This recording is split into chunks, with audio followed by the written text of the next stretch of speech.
3 of the 7 kings of Rome were not Roman. They were Etruscan. Before there was an empire, before there was a republic, before there was even a forum, an older civilization ran the 7 hills. They drained the swamps. They built the first sewer. They taught Rome how to wear power. And when Rome no longer needed them, it spent 5 centuries pretending they had never existed at all. Tonight, you are going to find them. You are standing on a wind-swept ridge above Cerveteri at dusk. The long Tyrrhenian light is pulling shadows out of the tufa. Beneath your feet, a city. Not a city of the living. A city of the dead. The Etruscans called this place Care. The modern name is Cerveteri. And what you can see, in the failing orange light, are grass-domed mounds, hundreds of them, set out along quiet streets like sleeping houses. Each mound covers a tomb cut into the soft volcanic rock. Each tomb was carved to look like a home. Move closer to the nearest one. The doorway is low. You have to stoop to enter. Inside, the air cools by several degrees. The walls are smooth, the ceiling carved with wooden roof beams that are not wood. They are tufa, shaped to imitate timber. The chambers branch out, one off another, the way an Etruscan house would have branched. There are stone benches along the walls. There are pillars in the center. There are pots in painted stucco fixed to the walls, and ropes and weapons, and at the foot of one bench, a dog. He is curled up, head on his paws, sleeping in white plaster. He has been sleeping like that for 2,500 years. The owners of this tomb did not come back. The bodies have long since dissolved. The grave goods, most of them, were removed centuries ago by tomb robbers and by archaeologists. What remains is the house itself, hollowed out of the rock, and the dog, and the long quiet. It is one of the strangest inheritances any civilization has ever left us.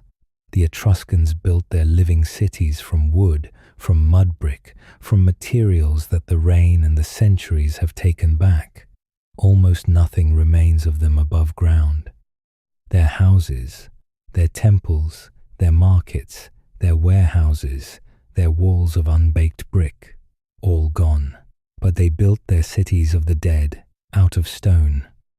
They cut them into the tufa, that soft volcanic rock you find all over central Italy, the rock that hardens when it meets the air, and so the necropolis endures. The houses of the dead remain, the houses of the living do not. You are walking, in other words, through the only surviving streets of a vanished people. You are walking through what is left of them. To understand the Etruscans, you have to start with this paradox. You have to start at the necropolis. You have to walk a city of grass-domed tombs and accept that this is the closest you will ever come to walking one of their streets. The street pattern is real. The proportions are real. The painted interiors copy the painted interiors they would have known when they were alive. Walking the necropolis at Cerveteri, or its sister site at Tarquinia, is the nearest thing we have to a time machine, and it is built entirely of graves. Stand back outside. The wind is steady up here. You can smell the sea. The Tyrrhenian coast lies a few miles west. A faint glow is just appearing on the horizon, in the wrong place for sunset. Hold that thought. We will come back to it. First, a problem of names. The people who built this necropolis did not call themselves Etruscans. That is a Roman word. The Romans called them Etrusi, or Tussi, which is where the modern name Tuscany comes from. The Greeks called them Tirsenoi, or Tyrrhenians. That is where the name of the sea below you comes from. The Tyrrhenian, 2 seas, 1 region, both named for a people who did not use either word. The Etruscans called themselves Rasna, or sometimes Rasena. A single, simple, indigenous word, almost forgotten now, almost never used, even in books about them. Rasna. It is a small thing, perhaps, but it tells you almost everything about how their story has come down to us. You do not read about them in their own words. You read about them in the words of the Romans who conquered them, and the Greeks who traded with them, and the Christians who eventually buried what was left. Their voice is filtered through other voices. Their name is a name someone else gave them. You are looking at them through a window made by their enemies. When you remember that, the necropolis starts to feel different. The painted tombs feel less like museum pieces to you. The sleeping stucco dog feels less like a quaint detail. They feel, instead, like a kind of message left in stone by people who did not know how thoroughly they were about to be forgotten. You are walking through their last word. Now look at where you are. Look at the map in your head.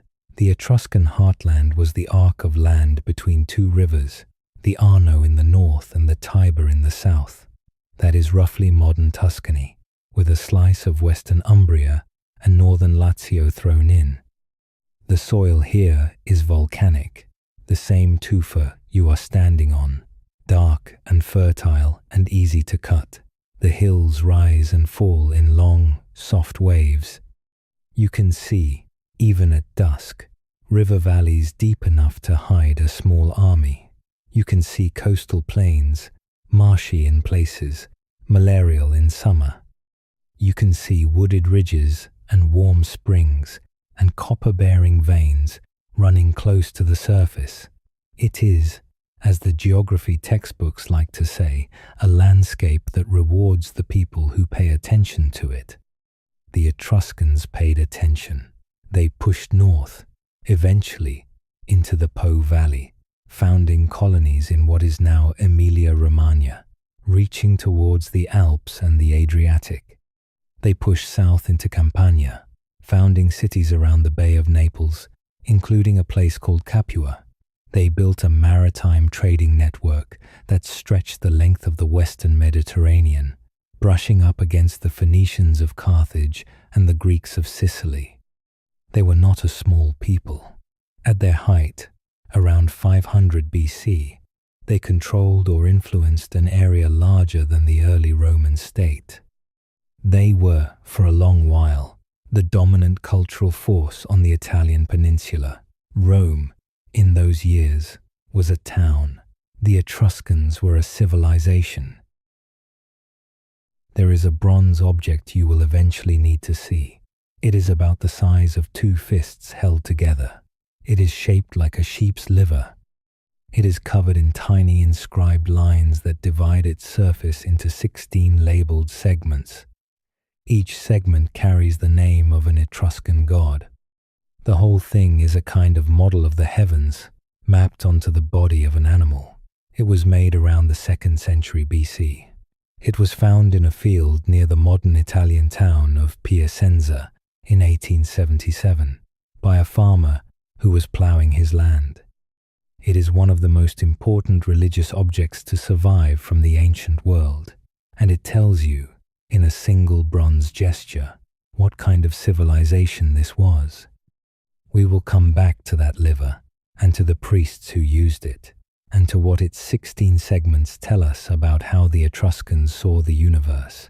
But first, you need to know where these people came from, and how they got rich enough to dream up a sky map made of sheep. The story begins not with grand civilization, but with iron, with charcoal, with small hilltop villages a few hundred years older than the necropolis you are standing on. Archaeologists call this earliest phase Villanovan, after a site near Bologna where the type was first recognized in the 1850s. The Villanovan culture, roughly 900 to 700 BC, is the same people, the same indigenous population, the same future Etruscans. They are just earlier. They are at the beginning. Picture, if you let yourself, a low ridge in the central Italian countryside around 900 BC, round huts, thatched, walls of wattle and daub, pigs underfoot. A small community, perhaps a few hundred people, growing wheat and barley in the valley below and keeping sheep on the upper slopes. A handful of bronze tools, but mostly stone. A modest place, and yet, in the houses of this small community, something interesting is happening. The dead are being cremated. Their ashes are being placed in pottery urns. The urns are shaped like little houses, with little roofs and small modelled doors. Sometimes they wear a helmet. If you tilt one to the light, you can almost read it as a tiny model of the home the dead person left behind. The ashes are being treated as though they were still alive, still living in a tiny house, still expecting visitors. And the bronze starts to give way to iron. The Villanovans were among the earliest peoples on the Italian peninsula to master iron smelting. They had access to the ores. They had the wood for charcoal. They had the time and the slow accumulation of know-how that any new metallurgy requires. By the 8th century BC, they were producing iron weapons, iron tools, iron fittings, on a scale unmatched anywhere else west of the Adriatic. And as that production scaled up, the small hilltop hamlets began to merge. Cluster villages became proto-towns. Proto-towns became walled cities. The pattern that would later be called Etruscan civilization was already there, in those iron-burning villages, in those little house-shaped urns, in the slow gathering of people onto defensible hills above the new fields. There is a question that hangs over all of this, a question first asked by the Greek historian Herodotus in the 5th century BC, and asked again, in one form or another, for the next 2,500 years. Were the Etruscans really indigenous to Italy, or did they come from somewhere else? Herodotus, writing some 400 years after the Villanovan phase, told a story that he had picked up from somewhere, perhaps from a guide, perhaps from a merchant. He said the Etruscans were originally Lydians.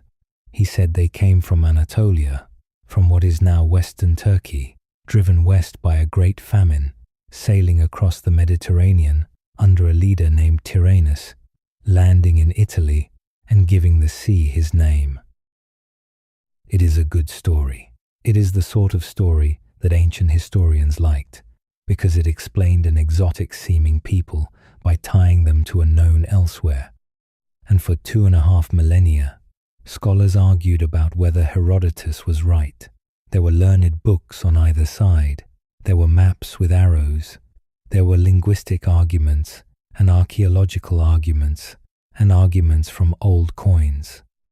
The questions seemed unanswerable, the kind of question that historians enjoy more for its insolubility than for any hope of a real conclusion. You can hold that question in your head as we walk. We will return to it. We will leave it open for a little while. The answer, when it finally arrives, comes from somewhere none of the old historians could have imagined. For now, leave it hanging.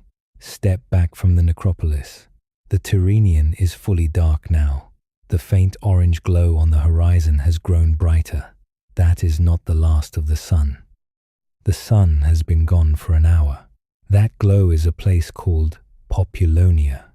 And to understand where the Etruscans found the money for sky maps, painted tombs, and a civilization grand enough to terrify Rome, you need to go there. The Tyrrhenian coast, 500 BC. You are still on a ridge, but the ridge is different now, further north and closer to the sea. The night sky over Populonia glows burnt orange in front of you. From the sea, miles offshore, you would see this as a strange false dawn on the wrong horizon. Sparks drift up out of the dark, like fireflies caught in an updraft, lifting over the water before they cool and fall. The crashing of the waves at the foot of the cliff almost covers another sound. You have to listen for it, a deeper, steadier roar. The breathing of bellows, dozens of them, driving air into great clay furnaces, white hot inside, melting iron ore that has been ferried across the strait from the island of Elba. This is Populonia. This is the engine room of the Etruscan world. Of all the great Etruscan cities, Populonia is the only one built directly on the sea. The others sit inland, on defensible hills, 10 or 15 miles back from the coast. Populonia sits on a headland above the water. From where you stand, you can see ships coming in below the cliffs. Slag heaps grow along the shore. The whole town smells of iron and charcoal and burnt seaweed and salt. By night, the furnaces glow. By day, the smoke turns the sky the color of old bronze. This is not a quiet town. This is a town that does not sleep. The ore comes from Elba. You can see it, the island, a few miles offshore, a dark hump in the morning haze. Its hills are riddled with veins of hematite and magnetite, two of the richest iron ores in the western Mediterranean. The Etruscans ferry the raw stone across in flat-bottomed barges, beach them at Populonia, and carry the ore up to the smelting yards. There, in furnaces packed with charcoal, the rock is reduced to a spongy mass of metal called a bloom, which is hammered, reheated, hammered again, and gradually beaten into bars of usable iron. Then the bars travel inland to be turned into tools, weapons, plowshares, nails, horse fittings, the 1,000 small components of a working civilization. You should understand what this meant. Iron was not, in the 8th or 7th or 6th century BC, an abundant or cheap material. It was a strategic resource. Whoever controlled iron controlled the production of weapons, the price of agricultural tools, the spread of military power. To control the only large iron-bearing region in central Italy, as the Etruscans did, was to hold the central Mediterranean by the throat. Populonia was their Pittsburgh, their Ruhr, their Sheffield. Pick whichever industrial city you find most convincing. The point is the same. The wealth of Etruria was, quite literally, forged here, in the furnaces in front of you. The slag heaps that piled up along this coast were so vast that they outlived the civilization that made them. They were still there in the 19th century. They were still there in the 20th. During the First World War, with European iron supplies stretched thin, the Italian government remined the ancient Etruscan slag, extracting enough leftover iron from the discarded waste of an Iron Age industry to supply a modern army. Sit with that for a moment. The rubbish heaps of Populonia, picked over by people 2.5 millennia later, still had enough metal in them to feed a world war. That is how much iron passed through the place you are looking at. The wealth had to go somewhere, and it went, in part, into a new way of being rich. Around 720 BC, the Etruscan world entered a phase that scholars call the Orientalizing period. The name is a polite way of saying that the Etruscans suddenly became extremely interested in goods, motifs, and ideas from the Eastern Mediterranean. Phoenician traders began arriving in Etruscan ports. Greek pottery from Corinth and Athens started filling Etruscan tombs. Egyptian motifs, sphinxes, lotus flowers, kneeling lions began to appear on Etruscan jewelry and Etruscan walls. The aristocrats of the new Etruscan cities started to dress and eat and bury themselves like the great families of the East. This is the moment when the great tumulus tombs begin to rise. the grass-domed mounds you walked through at Cerveteri, the painted chambers at Tarquinia, the rock-cut house tombs, all of them belong, in their earliest form, to this orientalizing phase. A wealthy Etruscan family no longer settled for a simple cremation urn. They built, instead, a small underground palace. They filled it with imported wine cups, bronze cauldrons, gold jewelry, ivory inlays from far across the sea. They commissioned wall paintings of banquets they would still attend in the afterlife. They were, you might say, the first people on the Italian peninsula to be extremely, ostentatiously, expensively rich. And like most people in that situation, they built monuments to it. But money on its own is not a civilization. What makes Etruria distinctive, what gives Rasna its political shape, is not the iron and not the imported gold. It is a particular kind of decentralized structure. The Etruscans were never an empire. They were never, in fact, a single state at all.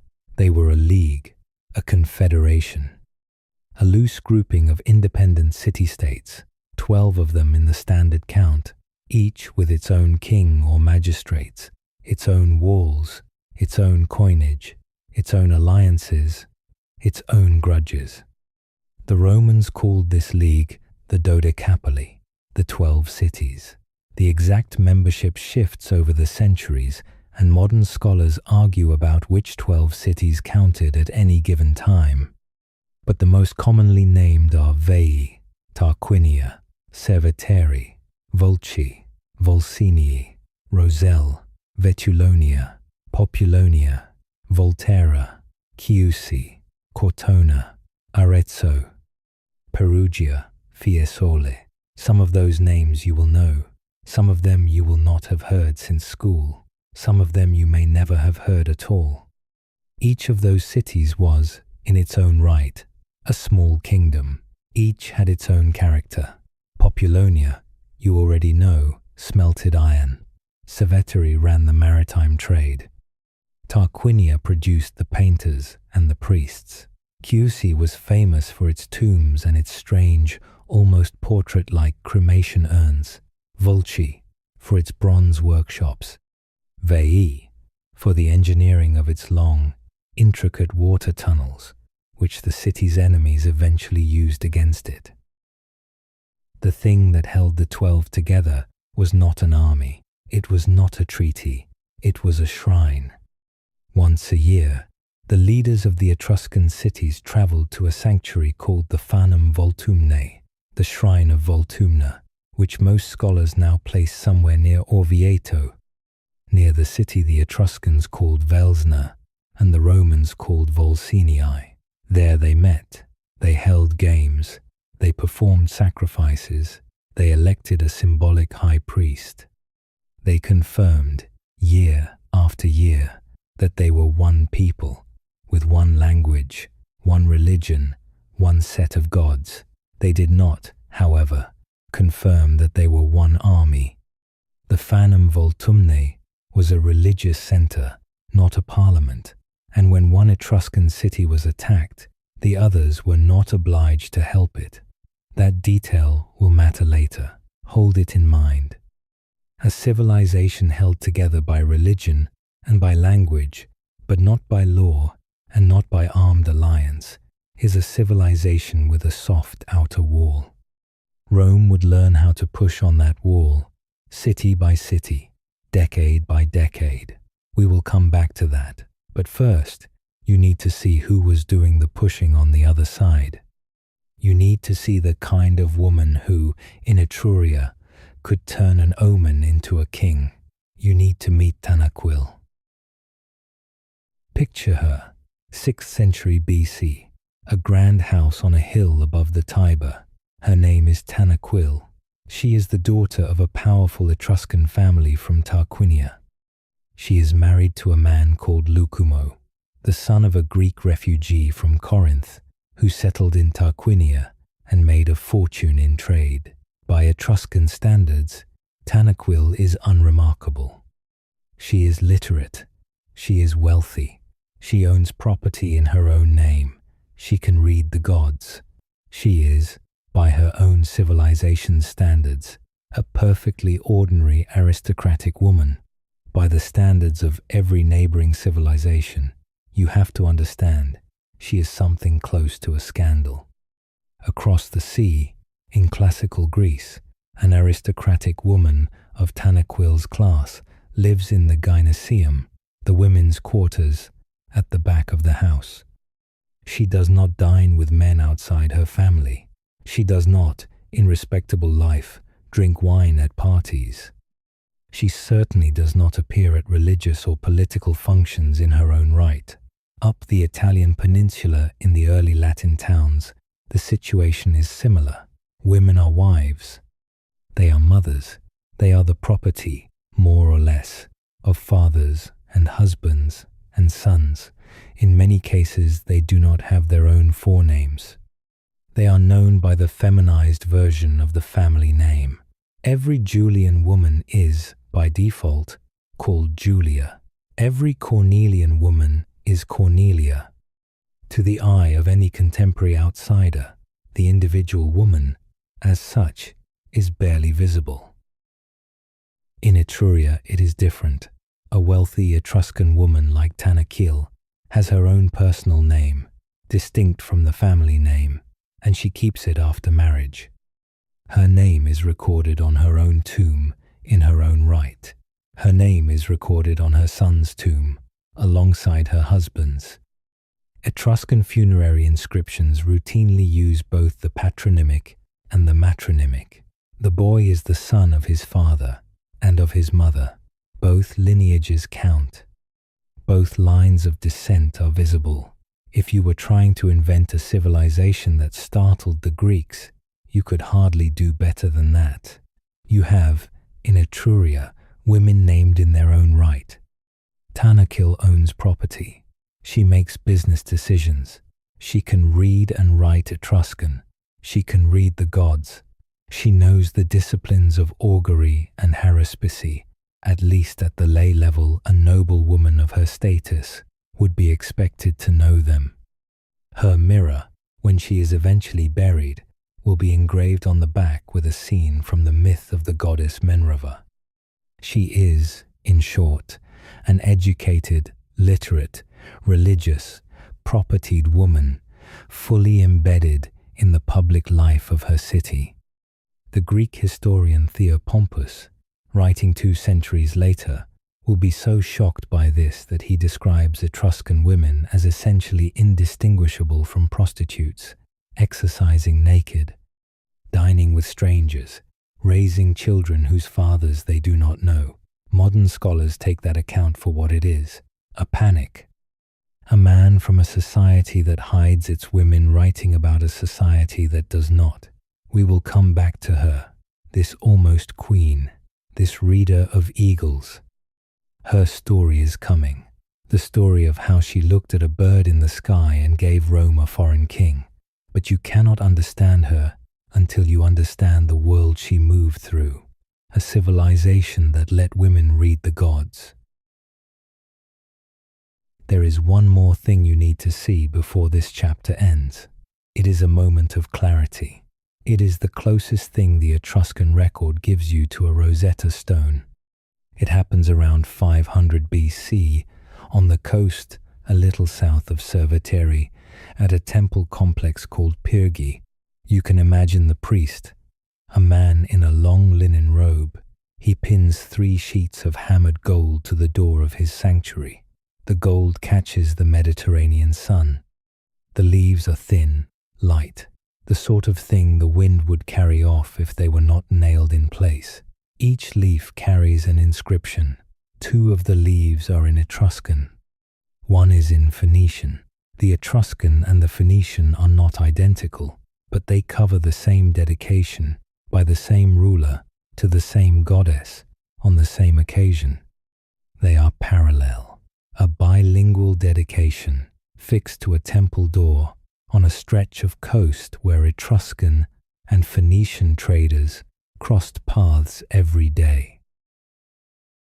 In 1964, an Italian archaeologist named Massimo Pallottino, leading an excavation at the ruined sanctuary, found the gold leaves in the soil. They had survived. They had been folded, perhaps when the temple was abandoned, and tucked away somewhere safe, and the centuries had buried them. Pallottino unrolled them. He read the Phoenician. He set the Phoenician beside the Etruscan. And for the first time in the modern era, scholars had a sustained Etruscan religious text alongside a known parallel in another language. The Pyrgi tablets, the closest thing we have to a key. Even with that key, the Etruscan language is, even now, only partly readable. The alphabet is easy. The Etruscans borrowed a version of the Greek alphabet around 700 BC and adapted it for their own sounds. You can sound out Etruscan words. You can pronounce them. What you cannot always do is understand them. Etruscan is what linguists call a language isolate, or near isolate.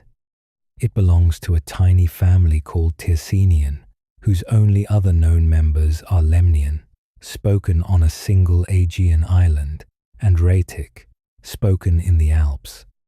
It is not related to Latin. It is not related to Greek. It is not related to any of the Celtic languages around it. It is a fossil, a survival from somewhere deep in the prehistory of the Mediterranean, and it left behind some 13,000 inscriptions, almost all of them very short, almost all of them funerary, names of the dead, years of life, the occasional family relationship. The longer texts, the ones that might give us grammar and meaning, the ones that might let you actually read the language, are vanishingly rare. The Pyrgi tablets are one of them.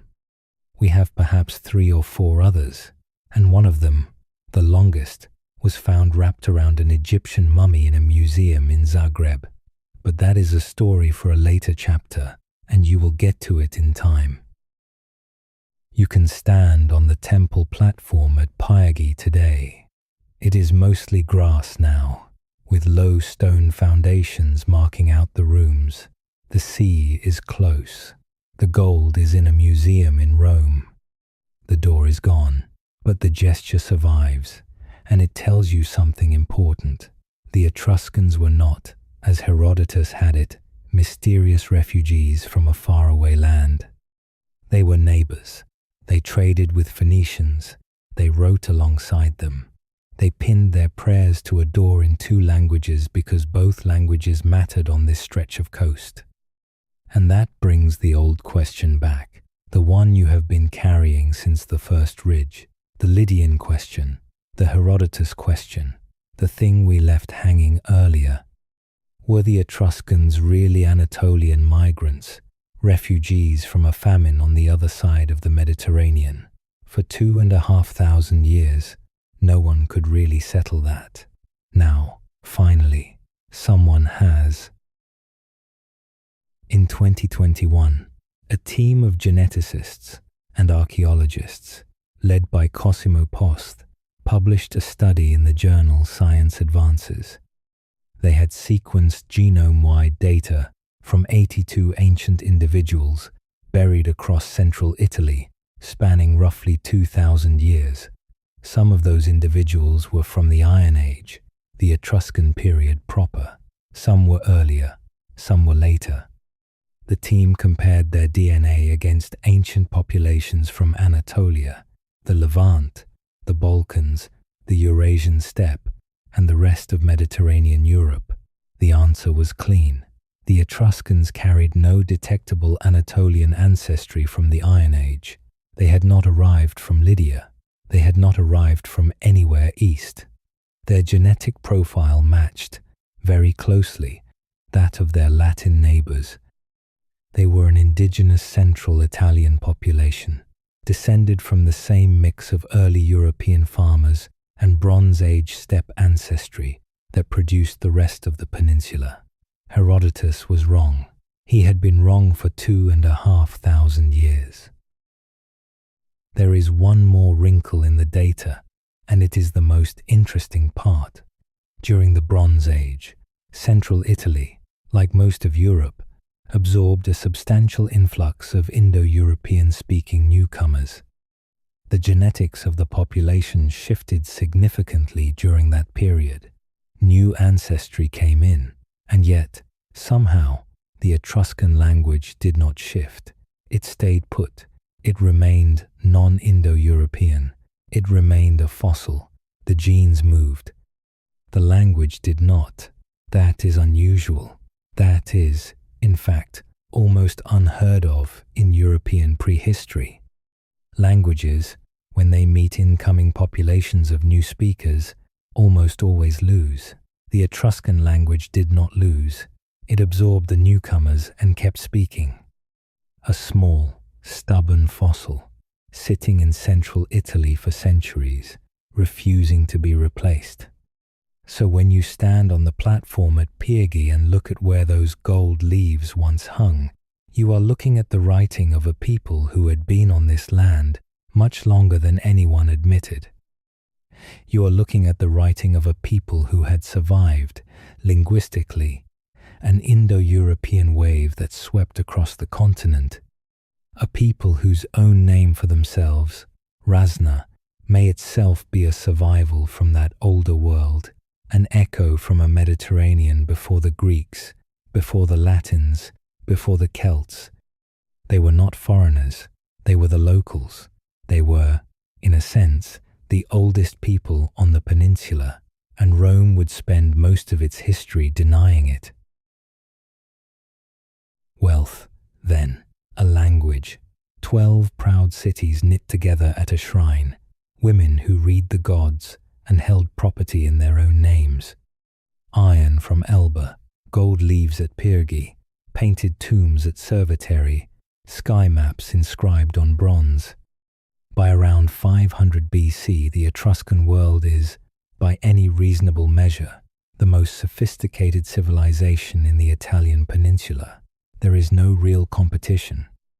The Greek colonies of the south are wealthy but fragmented. The Latin towns of the center are small. The Celts to the north are still moving. Rasna sits in the middle, with iron and ships and gods.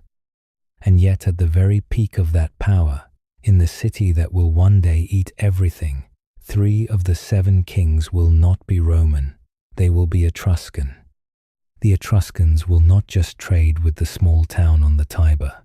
They will not just sell it iron and pottery and bronze. They will, for the better part of a century, run it. They will drain its swamps. They will build its first sewer. They will lay out its forum.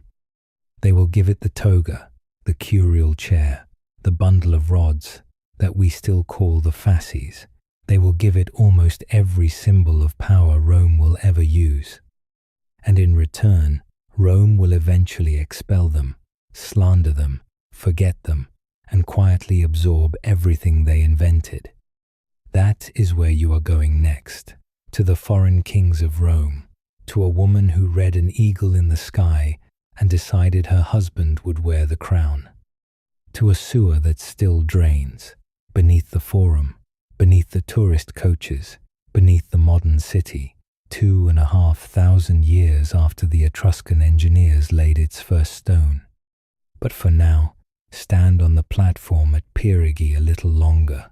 The sun is low, the gold is gone, the temple is gone.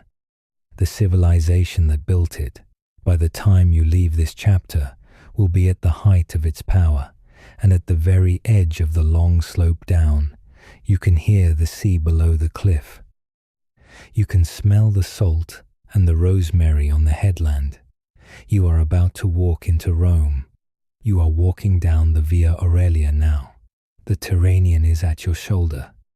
The sun is up but soft, a winter sun, and the road that will one day be paved by Roman engineers is, for the moment, a track of beaten earth and pale stone.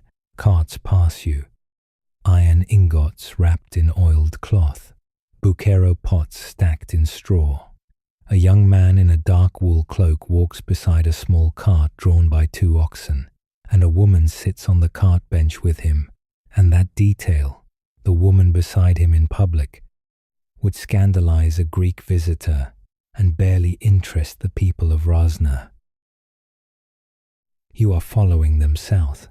The road bends inland after a while, climbs through scrub oak and umbrella pine, and after a day you come over a low rise and see, in the distance, the smoke, not one column, several domestic fires, mostly, a few larger plumes from the smith quarters, and, beyond the river, a town small enough that you could walk its length in an hour. Wattle and timber houses, a few mud brick walls, a market in the open, cattle in pens. That town is Rome. You are looking at it in the middle of the 7th century BC, and Rome is a village. You should hold that picture in your head, because almost everything that follows depends on it. The Romans of later centuries will tell you that their city was founded by a son of Mars, suckled by a wolf, ringed by walls and laws and destiny from its first morning. The archaeology says something different. The archaeology says hut foundations on the Palatine, burial urns shaped like little thatched houses, a few hundred people, perhaps 1,000, scratching a living off the river and the salt road and the trade in cattle. You can see no forum. You can see no temples in stone. You can see no sewer. The valley between the 7 hills, as you look down on it, is a swamp, and into that swamp, at some point in the second half of the 7th century BC, an Etruscan family arrives. The story Rome will later tell about them is unusually specific, and that specificity is itself a clue. A man named Lucumo, born in Tarquinia, son of a Greek refugee from Corinth named Demaratus, and an Etruscan noblewoman. Demaratus, the story goes, had fled political trouble in his home city and settled in Etruria, married into the local aristocracy, and grown rich on the trade routes that fed the Tyrrhenian. His son Lucumo inherited the wealth, but not, the story says, the standing. The deep old Etruscan families would not accept a half-Greek. So Lucumo packed his household onto a cart and started south, looking for a city small enough to receive him at his true worth, large enough to be worth taking. His wife was a woman named Tanaquil, and it is here, you should know, that the story stops being purely a story. Tanaquil. You should sit with that name for a moment. The Etruscan form was probably Thanchville. She is one of the very few non-royal women from this period whose name reaches us at all, and she reaches us because she was, by every surviving account, terrifying in the most useful way a noblewoman could be. She was literate. She was educated in the Disciplina, the body of religious knowledge that taught a person how to read the sky and the entrails of birds and the direction of lightning. She came from a family that owned land in its own name, that buried its dead in painted chambers, that thought nothing of women conducting business and choosing husbands and inheriting property. None of that was unusual in Etruria. All of it was unimaginable in the Latin and Greek worlds she was about to enter. You should picture the cart climbing a hill outside Rome. The story says they had stopped on the Janiculum, the long ridge across the Tiber, to take a meal and to rest the oxen. Lucumo was wearing a felt cap, the simple peaked cap of a traveller, and out of the sky you see an eagle come down. The bird is large enough that the wind of its wings makes the pines move. It snatches the cap from his head. It rises, circling, with the cap in its talons. And then, on the second pass, the eagle descends again and replaces the cap gently on his head and is gone. Lucumo stood there. The household stood there, and Tanakil, you watch her now, looked at the sky, at the precise quadrant of the heavens from which the eagle had come and to which it had returned, and she told her husband, in a low voice that did not invite argument, that he would be king of Rome. In the discipline she had been raised in, you should understand, that was not a hopeful guess. That was a reading. The eagle was a bird sacred to the highest of the gods, Tinia, the sky father, the Etruscan equivalent of the Roman Jupiter. The act of taking and returning was a clear sign of granted office. The quadrant of the sky mattered. The number of passes mattered. The presence of the cap, the symbol of the freeborn man's head, mattered. Tanakil knew exactly what she was looking at. She was not encouraging her husband. She was telling him what the sky had just said. He believed her. The cart rolled down the hill toward the Tiber crossing. By the time it reached the small village on the far bank, Lucumo had a new name, a Latin name. Lucius Tarquinius. You will know him as Tarquinius Priscus, the first Etruscan king of Rome. You need to understand what that meant. He did not arrive at the head of an army. He did not conquer the place. He bought his way into it. He had wealth, sophisticated wealth, the kind of household and treasury that a village of 1,000 people had never seen up close. He had cousins back in Etruria who would trade with him on favorable terms. He had artisans. He had craftsmen who knew how to cut stone, how to fire roof tiles, how to lay a road.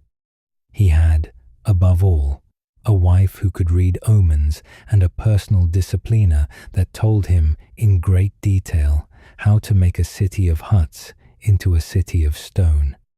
By the time the elders of Rome made him a senator, you should note, he had already paid for new roads.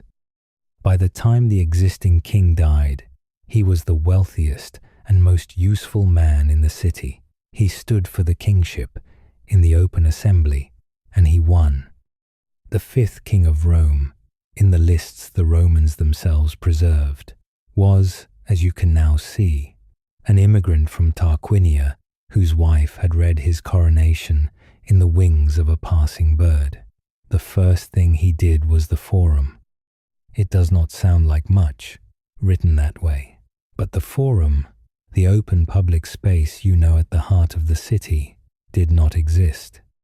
The valley between the Palatine and the Capitoline was a marsh, the Velabrum, it was called, a low place where the small streams off the hills met and stagnated, mosquitoes in summer, mud in winter, useless for anything but draining sewage, which it did badly.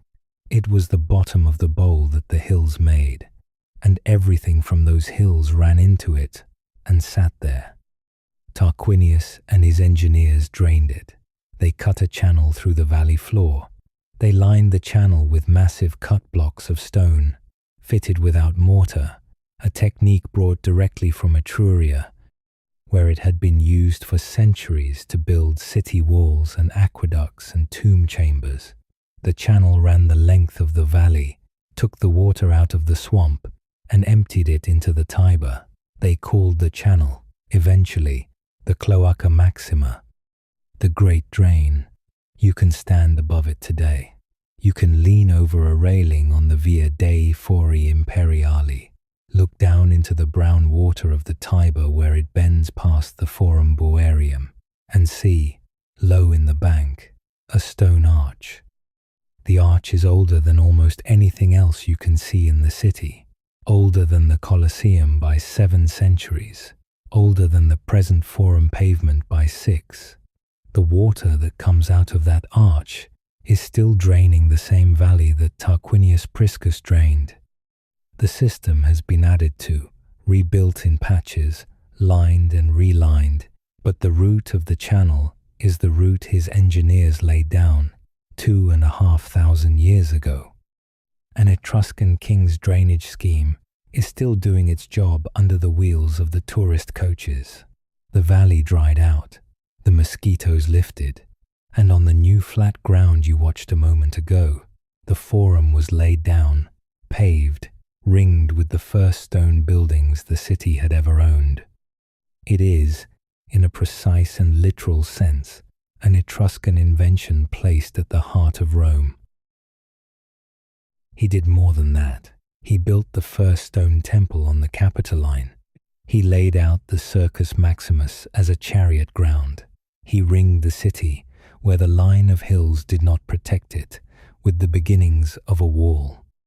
He brought in Etruscan haruspices to advise the Senate on questions of war and peace.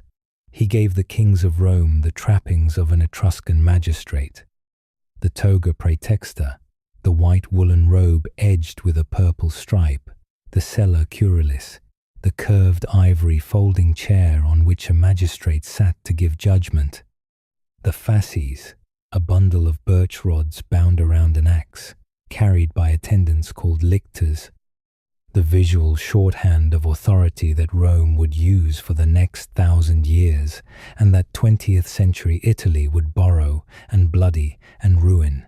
All of it Etruscan, you should remember. All of it imported.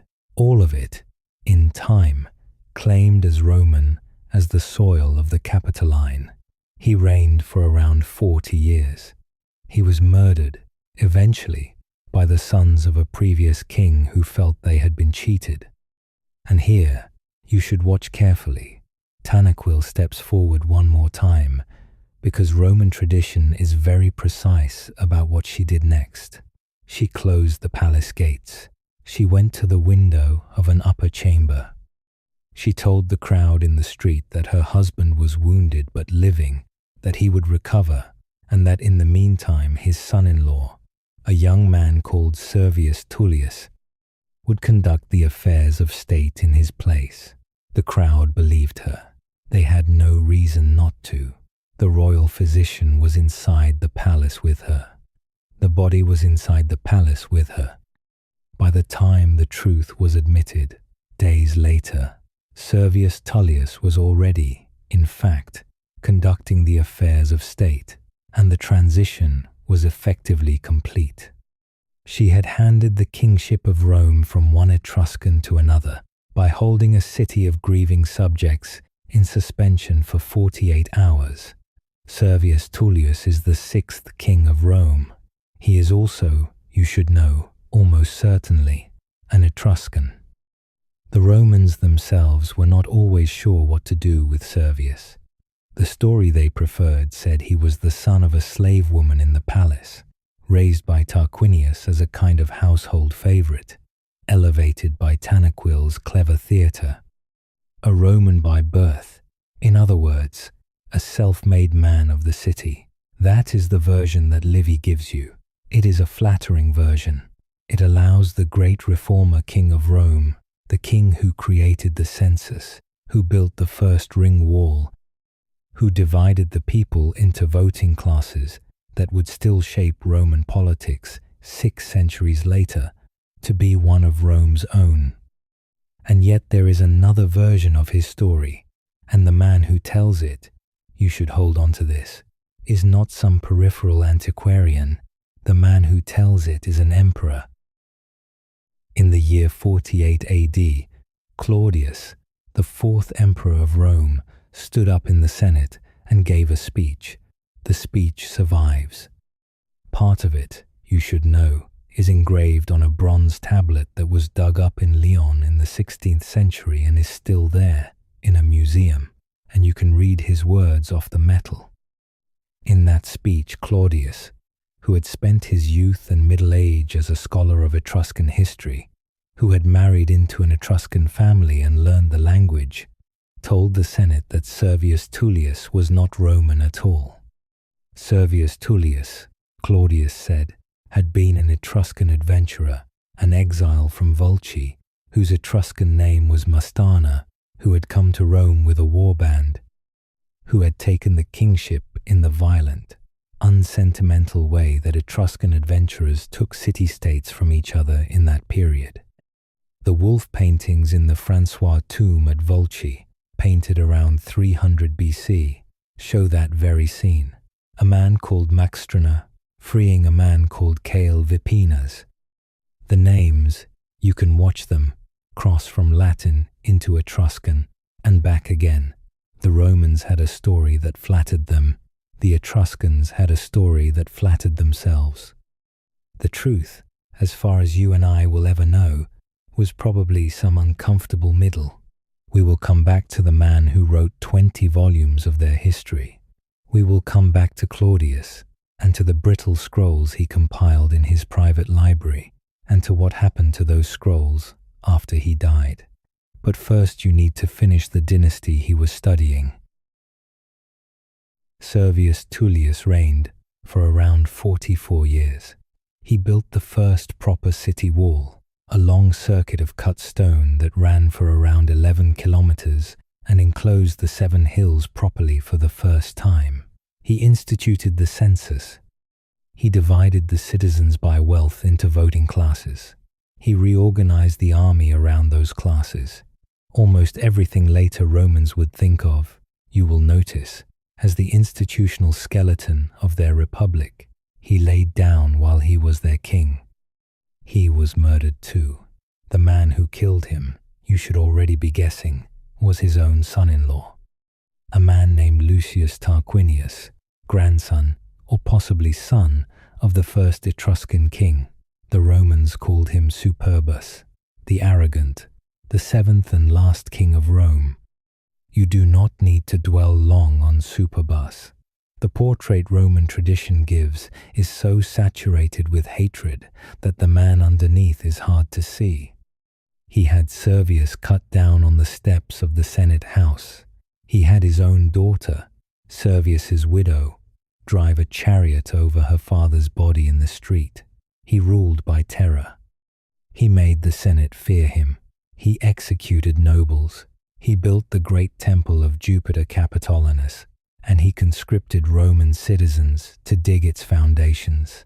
And that detail, free Romans laboring under the lash of an Etruscan king's overseers, was the one Roman storytellers would never quite stop punishing him for.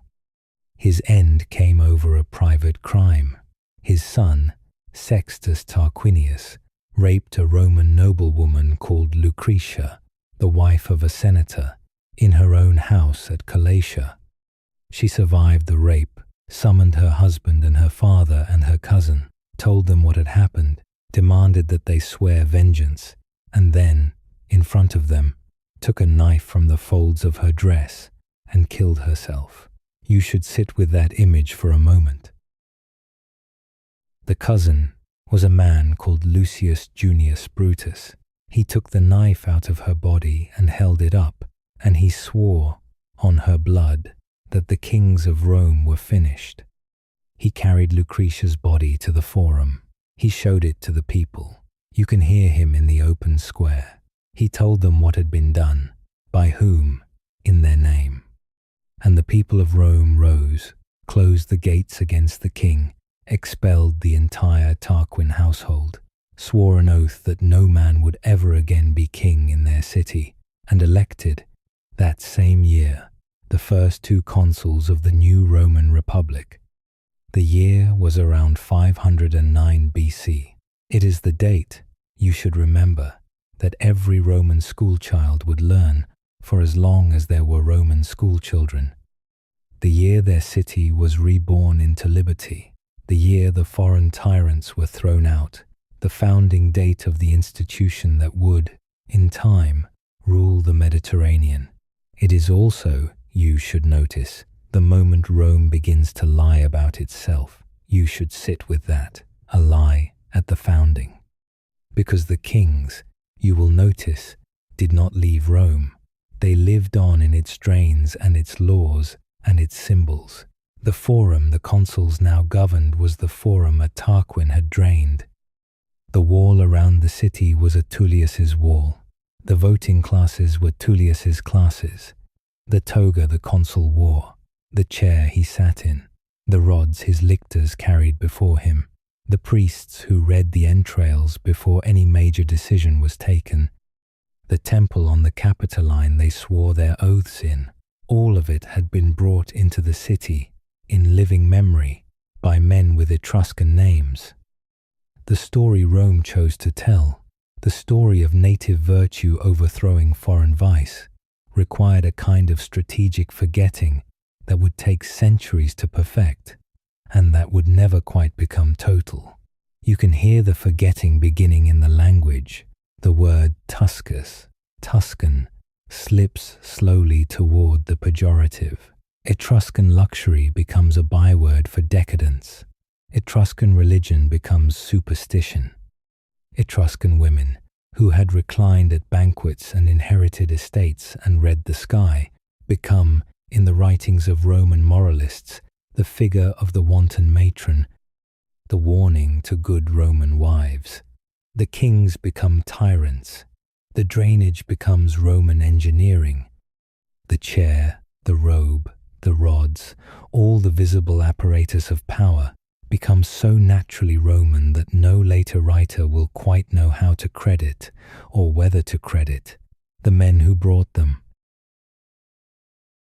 But the kings are gone, the Republic is born, and we are leaving the Forum now, for a while, because there is something else you need to understand, something that the expulsion of the Tarquins did not change at all. Their gods were not expelled, their priests were not expelled. The art of reading the world that Tanakil practiced on that hilltop above the Tiber, the Disciplina that had told her, with technical confidence, that her husband would be king. That art was not foreign to Rome. It was simply Roman now, inherited, quietly absorbed, practiced, in moments of crisis, by the Senate of the brand new Republic exactly as it had been practiced by the kings. You should walk north for a while, out of the city, back into Etruria proper, while it is still itself. You should walk into a painted tomb. The hillside above Tarquinia, where you are standing now, is honeycombed with them. Hundreds of chambers cut into the soft tufa, each one approached down a narrow flight of steps, each one painted on every wall and on the ceiling, each one sealed at burial and forgotten for 2,000 years, and then, in the 18th and 19th centuries, gradually rediscovered. You can visit some of them now. You climb down the steps. The light dims. The air cools. You bend your head under the lintel, and you stand inside a small rectangular room, perhaps 4 meters by 4, perhaps a little less, with a low ceiling painted with a checker pattern in faded red and ochre, and along the walls, life-sized, in profile, the people of Etruria are at dinner. The room is called the Tomb of the Leopards. It was cut around 470 BC. On the far wall, 3 couches are drawn up. On each couch, as you look across the chamber, a man and a woman recline together, half propped on cushions, eating and drinking. They are young. The men are dark-skinned in the Etruscan convention, the women pale, as Greek conventions also dictated, but the woman, you should notice, is unmistakably present, unmistakably welcome, unmistakably entitled to the couch and the wine cup and the slice of meat in her hand. Servants move between them carrying jugs. Musicians play a double pipe and a lyre. Above the diners, 2 leopards face each other heraldically, which is what gives the tomb its name. You should hold that image, because the man who saw it first, or rather, who saw the world that produced it first, and who tried hardest to describe it, was a Greek historian called Theopompus of Chios, and Theopompus did not approve. He visited Etruria in the 4th century BC. His account survives only in fragments quoted by later writers, but the fragments are clear enough. You can hear his voice through them. The Etruscans, he wrote, are extraordinarily luxurious. Their women dine with men, not separately, as decent women do. The women drink wine. The women appear in public unveiled and unaccompanied. The women raise children whose fathers they have not bothered to identify. since lineage among the Etruscans is traced through the mother. Two men may share a single woman openly, or a single woman may have several men. They oil their bodies and exercise nude in front of one another, men and women together. They live, in short, like animals. Theopompus is, you should understand, panicked. The Greek world he came from was a world in which respectable women lived in segregated apartments at the back of the house. They did not eat with their husbands when guests were present. They did not appear at symposia, where reclining diners drank and talked. The only women at a Greek banquet were slaves and hired performers. To see, in Etruria, the wives of citizens taking their place on the dining couches, eating from the same dishes, drinking from the same cups, laughing at the same jokes, was to see a moral order that he could only read as collapse.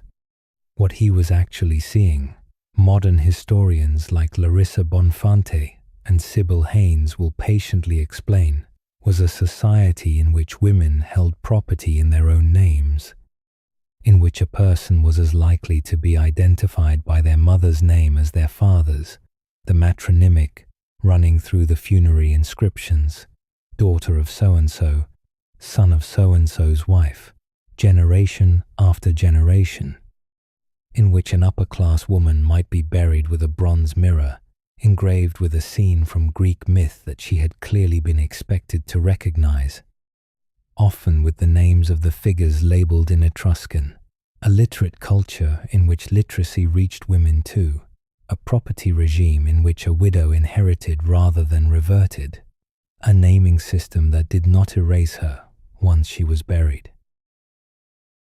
Theopompus saw decadence. You see a society that had simply not decided that women were a problem to be managed. You can spend a long time inside the tomb of the leopards. You can move to other tombs in the same necropolis. The tomb of the triclinium has dancers on its walls so light and so fluent that the figures look as though they could step off the plaster, one leg lifted, head turned over the shoulder, hair moving in a wind that the painter has somehow caught in paint and held there for 2,500 years. The tomb of the hunter and fisher has, on its rear wall, a wide bay of sea, with dolphins jumping and a man in a small boat throwing a line and birds, hundreds of birds, of every color, flying in every direction across a hot blue sky. These rooms were sealed at the moment of burial. Nobody was ever supposed to see them again. They were painted for the dead and for the gods. The fact that you are standing in front of them at all is a kind of accident, a leak in the system, an unintended bequest from a people who painted their finest work in places they thought no living eye would ever reach. We will come back to those painted rooms. Toward the end of the next chapter, the brushwork in these chambers will start to change. The colors will darken. The faces will turn. The Etruscans will begin to paint their own ending without quite admitting that is what they are painting. But that is later. For now, the leopards are still on the wall, the woman is still on the couch, the wine is still in the cup. You should leave the tomb, climb back up the steps, stand on the surface of the necropolis, the dry grass moving in a low wind, and turn inland, because there is one more thing you need to see, and it is the strangest object the Etruscan world has left us. It is in a museum in Piacenza, in the Po Valley, in northern Italy. It was found in a field outside the city in 1877 by a farmer who turned it up with a plough. You should go and look at it. You are looking at a small object, about 12 centimeters across, made of bronze, shaped very precisely, like a sheep's liver. The convex upper surface is smooth, marked with a small protuberance, the pyramid of tissue that anatomists call the processus pyramidalis. The flat underside is divided into compartments by raised ridges. The ridges form a pattern, and within each compartment, scratched into the bronze in tiny letters, you can read the names of gods. It is a teaching tool. We are almost certain of that. It is, more precisely, a map of the heavens disguised as the inside of a sheep.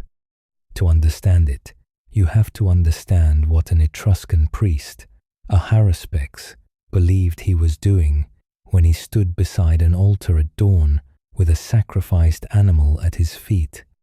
He did not believe he was guessing. He did not believe he was praying. He believed he was reading. The premise, you should hold this carefully, was this. The sky was divided into 16 segments, like the slices of a pie, with the priest at the center. Each segment belonged to a particular god, or cluster of gods. The most favorable gods sat in the eastern segments. The most threatening sat in the northwest. The progression around the circle, segment by segment, was a kind of moral diagram of the universe, ordered by which gods were merciful and which were severe, which were near and which were remote. When an animal was sacrificed, the priest took out its liver, which the Etruscans and the Babylonians long before them considered the seat of the animal's life. He turned the liver over. He examined the upper surface and the lower. You should picture his hands, careful, unhurried. He noted any abnormality, any swelling, any discoloration, any scar, and the position of that abnormality on the surface of the liver corresponded very precisely to a particular segment of the sky, and therefore to a particular god, and therefore to a particular kind of message. The Piacenza liver, the one you are looking at in the museum, is the teaching aid for that whole system. The 16 segments around its rim are labeled with the 16 gods of the sky. The interior is labeled with further deities and zones. The little protuberance at the front is itself a named seat of a particular god. A novice priest, somewhere in the 2nd century BC, picked it up and turned it over in his hands and memorized, segment by segment, scratch by scratch, the entire celestial geography of his people. By the time he could close his eyes and recite it, he could stand at the altar of any town in Etruria, take any animal's liver, hold it up to the sky, and tell you which god had spoken and what had been said. The Romans, you should keep your eye on them, are watching all of this with great care. They take it whole. They do not borrow pieces. They do not adapt. They import the entire system, professionalize it, and absorb its practitioners into the official religious establishment of the city. By the late Republic, no major military decision is taken without consulting a haruspex. By the early Empire, there is an order of the 60 Etruscan-trained priests on retainer to the Senate, available at any hour to read the entrails of a sacrificed bull and to advise the consuls on whether the gods are pleased. There is more you should understand. Brontoscopy, the reading of thunder, the direction from which a thunderclap came on a particular day of the year, every day having its own meaning. The Senate consulted a brontoscopic calendar. There is fulguratura, the reading of lightning, the precise quadrant of the sky in which a bolt fell, the color of the bolt, the type of object struck. There are the libri rituales, the books of correct procedure, which dictated everything from how to found a new city, to how to build its walls, to how to consecrate its gates. The Roman pomerium, the sacred boundary that ringed every Roman city, was an Etruscan invention. The plough used to mark it was an Etruscan plough. The white oxen that pulled the plough were the Etruscan prescribed pair. The direction of the furrow was the Etruscan prescribed direction. Rome did not invent the procedure. Rome inherited it and used it every time it founded a colony, from Spain to Syria for the next 800 years. The haruspices who read this liver will still be working 6 centuries from now. We will meet the last of them at the worst possible moment, on the walls of a burning city, offering to call down lightning on an enemy that nobody can stop. But first we have a great deal more to lose. You should know also that not all of the Etruscan religion was practical. The Libri Haruspicini, the books of liver reading, were the technical manuals. The Libri Fulgurales, the books of lightning, were field guides. But there was a third class of book, the Libri Rituales, and within them a subgenre that the Romans found particularly disturbing, the Libri Fatales, the books of fate. These laid out the lifespan of nations and individuals. They taught that the Etruscan people themselves had been granted 10 saecula, 10 ages of existence, by the gods, and at the end of the 10th, the nation would simply end. The Disciplina did not promise immortality, it did the opposite. It taught its students, very calmly, that all things, including the school itself, had been allotted a finite term. By the 1st century BC, when an Etruscan haruspex called Vulcanius announced from the steps of the Senate house that a comet had appeared on a certain day, you should hear what he was actually saying, in coded language. The 9th age had just ended, and the 10th was beginning. The countdown had started. The Etruscans were, by their own theology, in their final age. The Romans, you should also know, knew this too. They had inherited the doctrine along with everything else, and it would have given them, in the slow centuries to come, a kind of permission. The Etruscans had told them, in their own holy books, that the Etruscan people were running out of time. You should leave the museum at Piacenza now. Go back outside. The Po Valley is flat and pale in winter, and the line of the Alps is visible far to the north on a clear day. You are standing in territory the Etruscans once controlled, the northern arc of their power, the part that fell first to the Celts and then to Rome, and now belongs to neither. There are kilns somewhere out in this country still, in places like Populonia, in places like Veii, where the great black Bucero ware was fired. That dark glossy pottery that imitated bronze, and that was traded the length of the Mediterranean, from the southern coast of France to the Levant. You can find sherds of it in Marseille, in Carthage, in Egypt, a signature in clay, sent out from Etruria, evidence of how far the network reached. You should also know, before we leave this chapter, that one of the longest texts in the Etruscan language we possess was not found in Etruria at all. It was found in Egypt. You should sit with that. It was a ritual calendar written in ink on a single sheet of linen, around 1,200 words long. At some point after it was written, perhaps a century after, perhaps 2, the linen was cut into strips. The strips were used to wrap a mummy. The mummy of a noblewoman was buried in a tomb somewhere in the Nile Delta. In the 19th century, the mummy was bought by a Croatian tourist as a curiosity, taken back to Zagreb and donated to a museum. It sat in the museum for decades. Eventually, somebody noticed the writing on the wrappings. They looked again. They realized the writing was not Egyptian. They realized it was Etruscan. They unwound the linen very carefully and laid the strips out flat.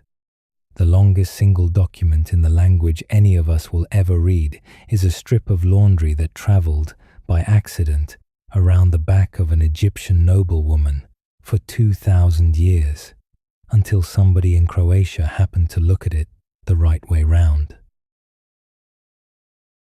That is the Etruscans in one image.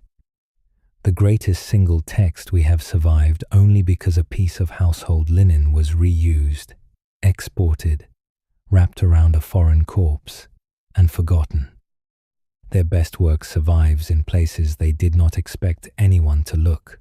Their language, you should already be feeling, was always in danger. We will come back to the silence that follows when an entire language stops being spoken.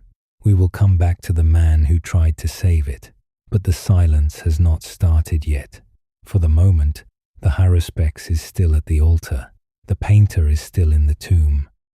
The eagle is still circling above the geniculum, the cap in its talons, waiting to come down and crown the next foreigner who will quietly redesign Rome.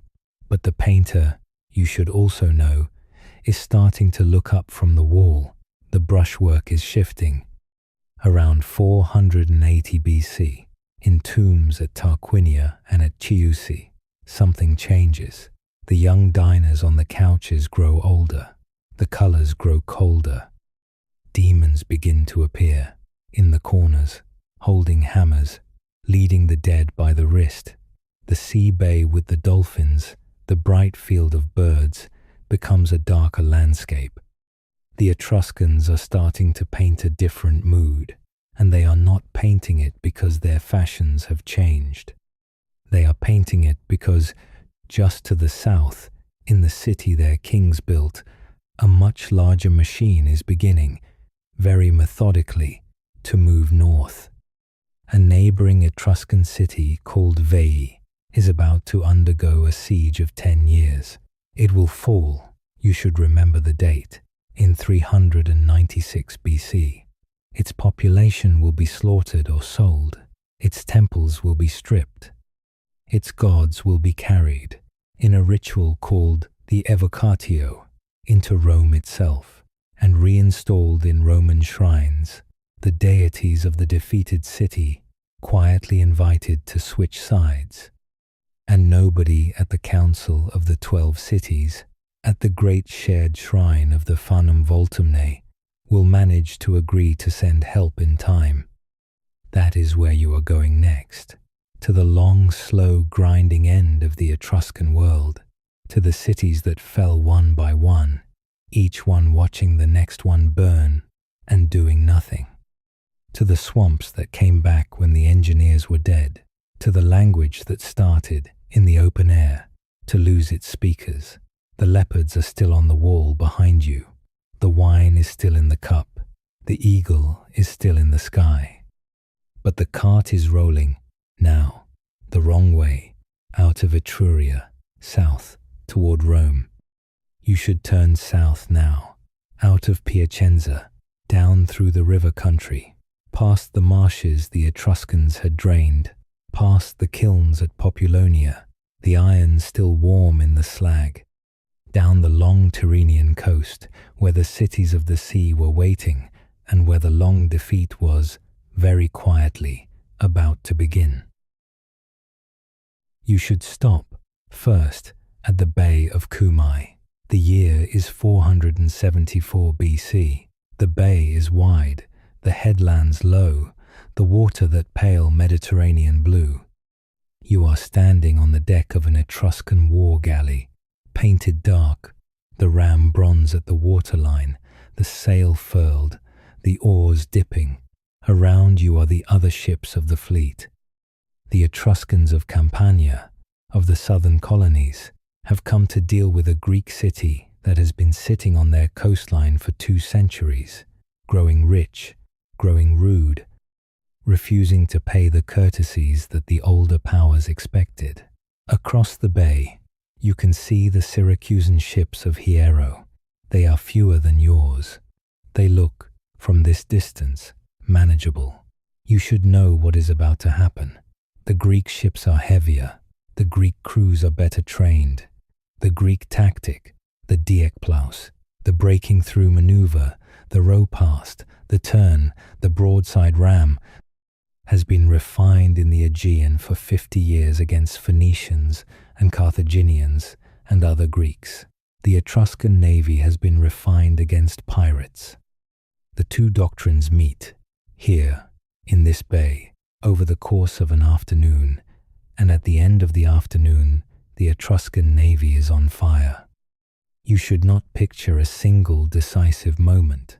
You should picture a long, hot day, the smell of pine pitch burning, the shouting in 3 languages, the slow, mechanical breaking of one fleet by another. By evening, the wrecks are drifting in toward the beach. By the next morning, the helmets of the dead are being collected by Hero's officers and stamped with his name and dedicated, very publicly, at Olympia, where one of them, with the inscription still legible, will sit in a glass case at the British Museum 2,500 years from now. You can go and read it. Hiero, son of Deinomides and the Syracusans, to Zeus, from the Etruscan spoils at Syme.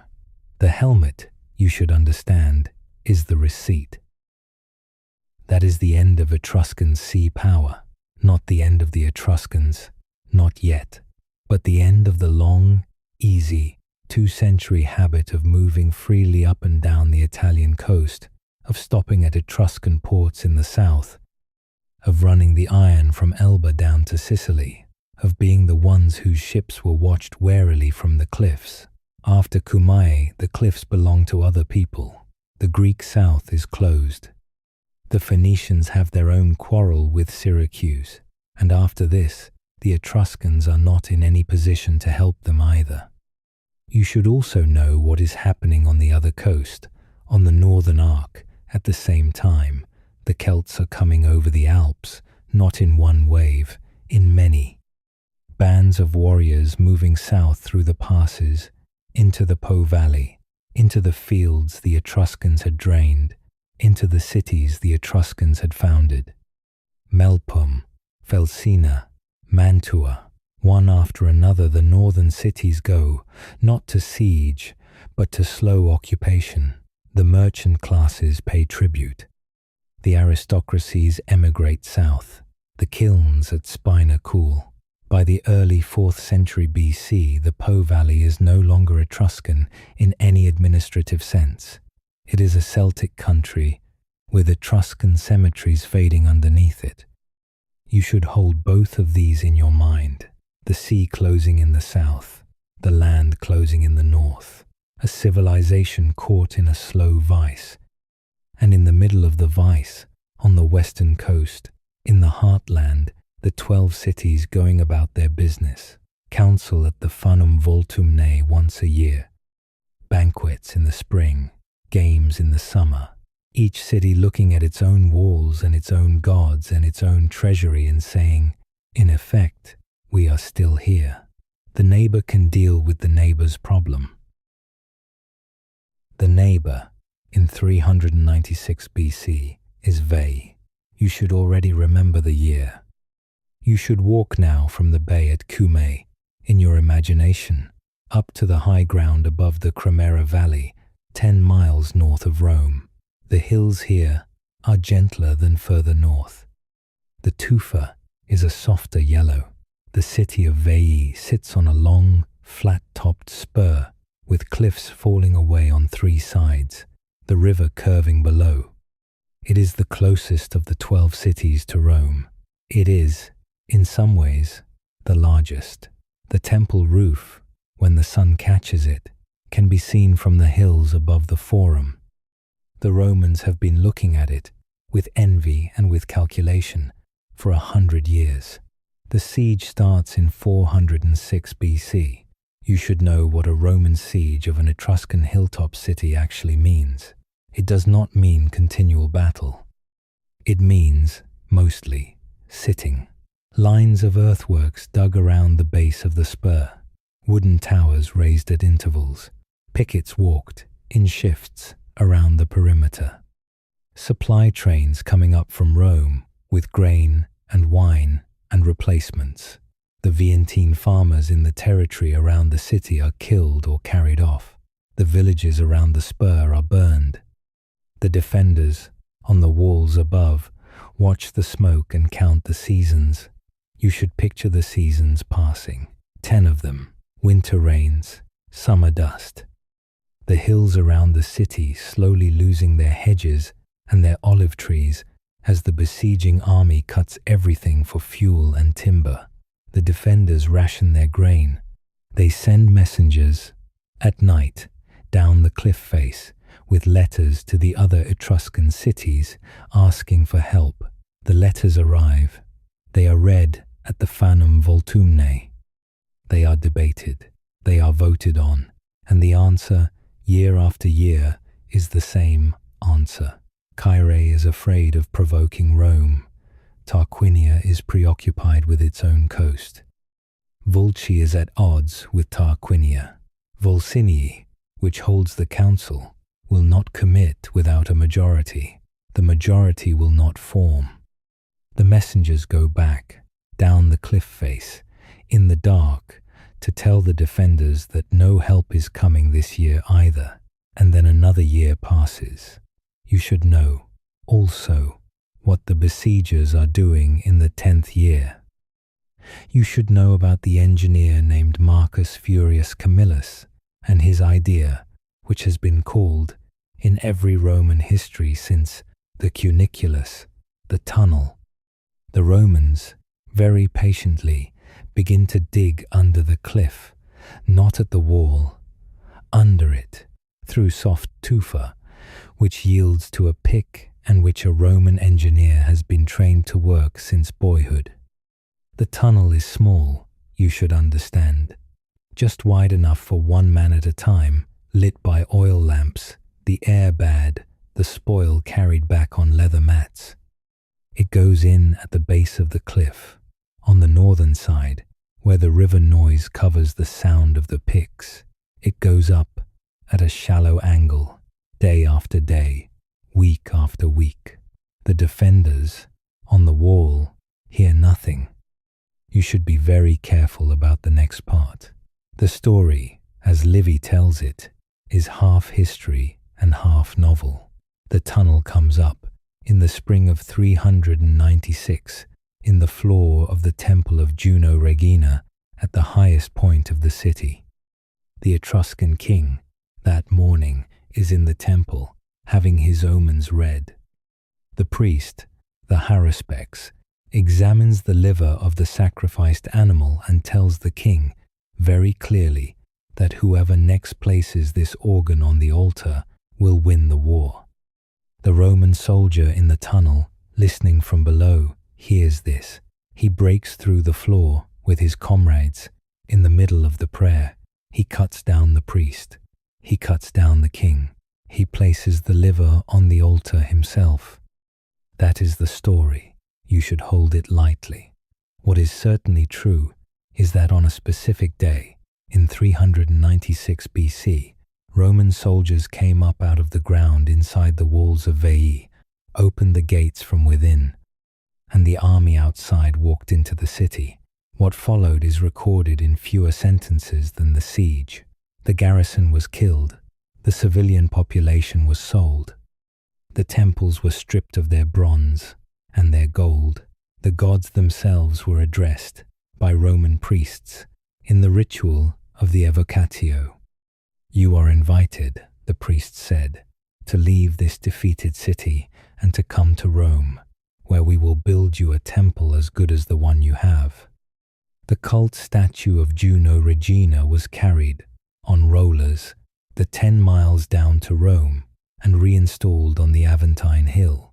The Etruscan goddess, by Roman ritual, agreed to switch sides. You should sit with the council at Volsinii after Veii falls. You should picture the chamber, the 12 elected magistrates around a stone table, the lictors at the door with their Etruscan fasces, the bundles of rods, and the single axe in the center, the symbol of executive authority that Rome will inherit whole. The room is silent. Somebody, eventually, says the obvious thing. Veii could have been held. We could have held it together. Somebody else, eventually, says that Caere will be next, or Tarquinia, or Volci, and that we still cannot agree on how to defend any one of them.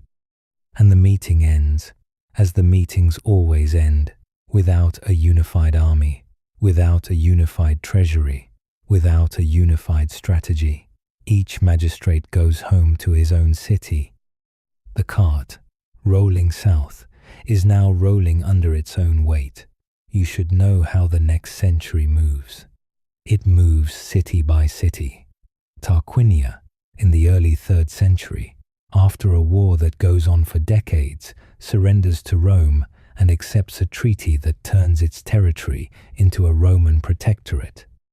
The aristocracy is allowed to keep its land. The priesthood is allowed to keep its books. The population is allowed to keep its language.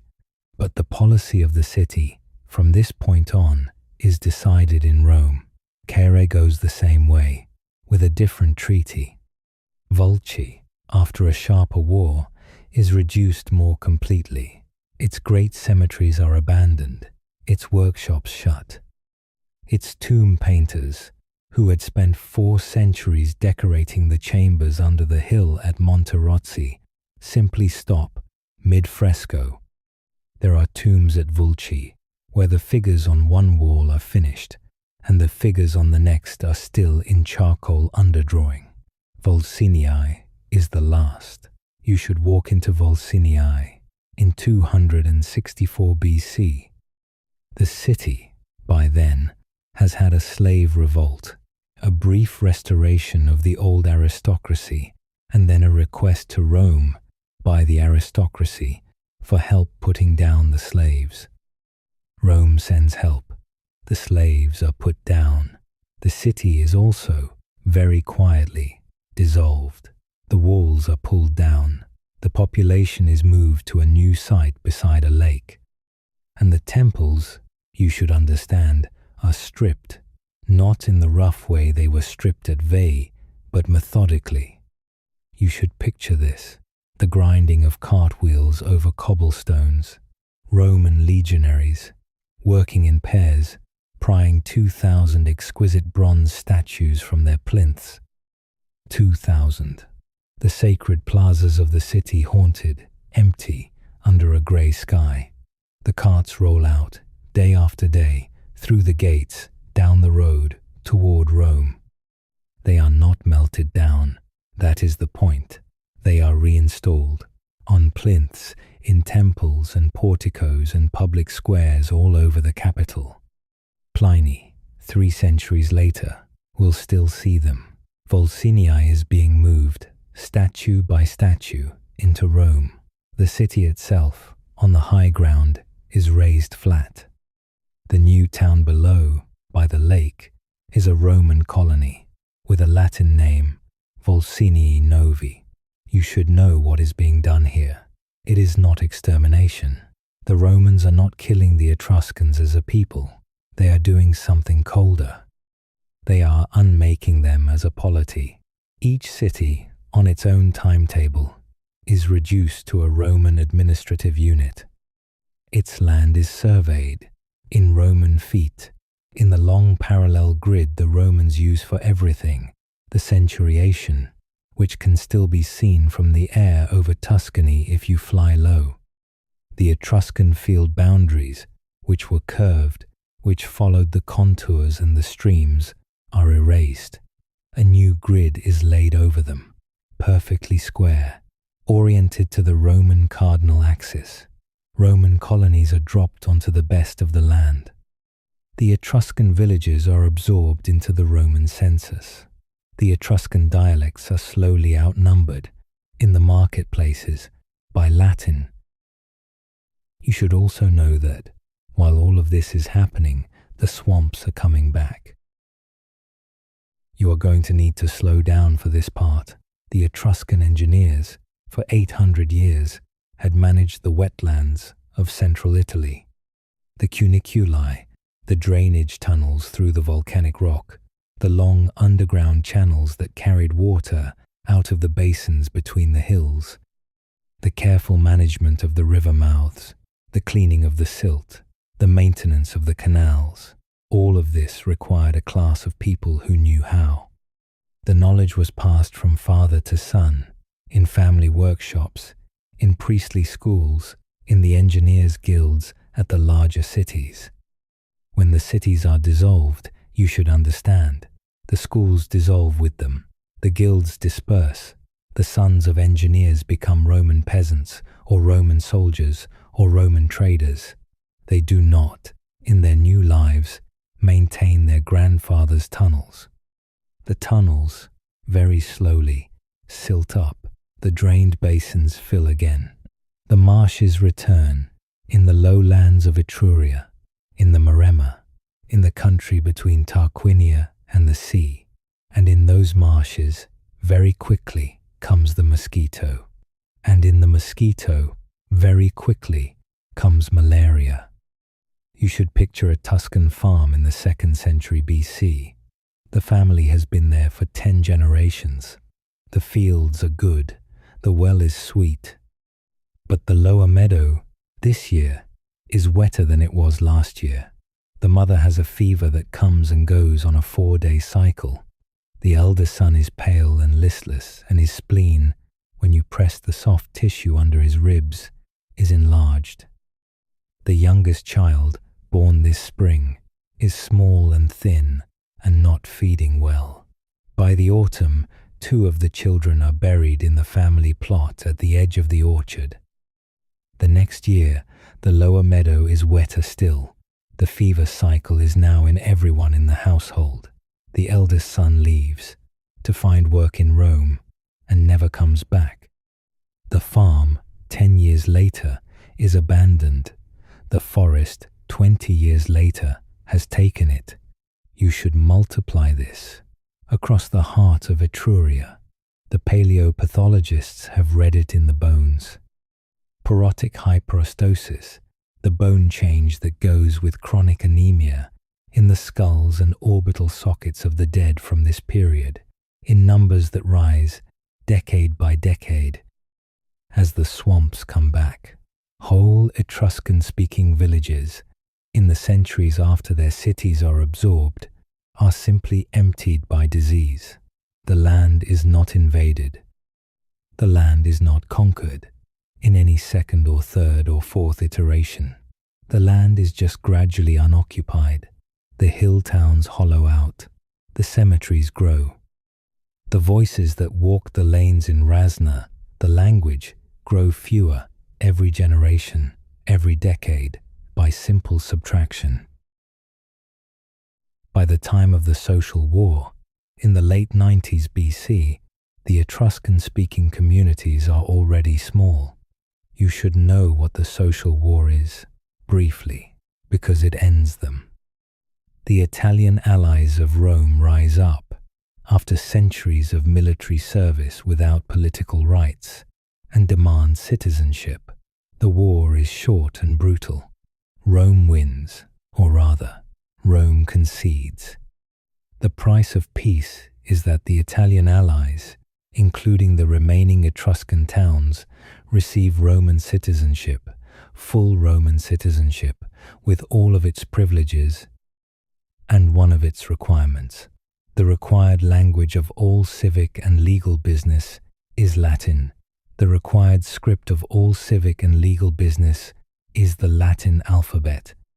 Etruscan, in the Etruscan alphabet, can still be spoken in the home and used in private religious rites and inscribed on tombstones. But it cannot be used to make a contract enforceable in a Roman court. It cannot be used to register a child, or to free a slave, or to sell a field. You should understand what that does to a language. It does not kill it. It makes it, very gradually, useless. The young learn Latin in order to do anything that matters. They learn Etruscan, if they learn it at all, the way you might learn an old folk song, for the family, for the priest, for the cemetery. By the 2nd generation of Roman citizens, in the 70s and 60s BC, the people who can read the long temple inscriptions in their own town square are old men.